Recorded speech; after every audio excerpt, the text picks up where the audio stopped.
Gidon Ariel. So we are in Kiryat Arba, Hebron behind us, to the left of us.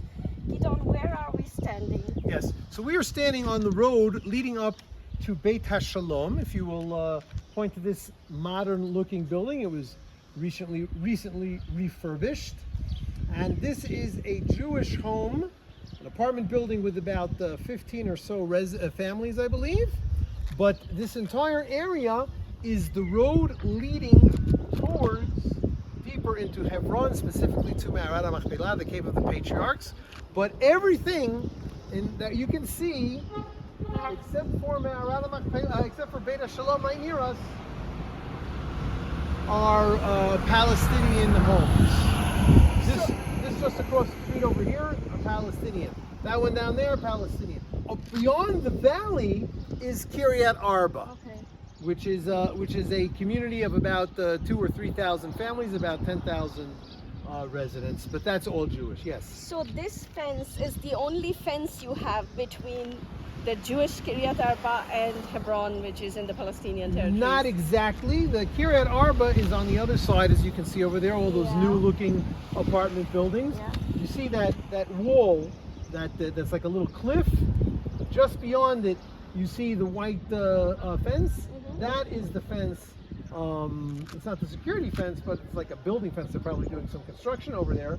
It's a little hard to see the security fences over there.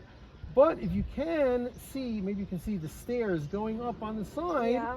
At the top, there is like a guard booth. Mm-hmm. So that is and all of Kiryat Arba is surrounded by that security fence, while of course Hebron is not surrounded by a security fence. I find it amazing. This is a street where Israeli cars go, and that's just the fence, and you have Palestinian houses. As I said before we started filming, this neighborhood is populated by a clan called the Ja'abri clan, which is more positive towards Jews. Exactly the way it is, I'm not sure. But when I see a Palestinian here, a couple of Palestinian kids, a kid and his father maybe walking out, I would wave at them and they would wave me back, and there's no problem until and unless there is, as that happens sometimes. So this place can be converted into a place of peaceful coexistence if you got everybody on board, or? Well, that is a bit of a tautology. If everybody's on board, then we have peace. But yes, on one foot, my political belief is that if we would have less focus from international media and governments and NGOs, then the Palestinians would prefer to have peace than to have subsidized terror.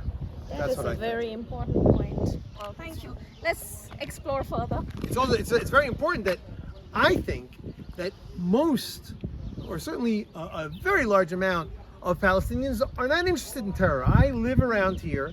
Just the other day I had my car serviced, believe it or not, by a Palestinian who lives near here, and he's very friendly and everything's good, and he just wants to do good by me and like a normal person. Most people are normal, I think. But a much larger percent of Palestinians are not normal than normal communities, unfortunately.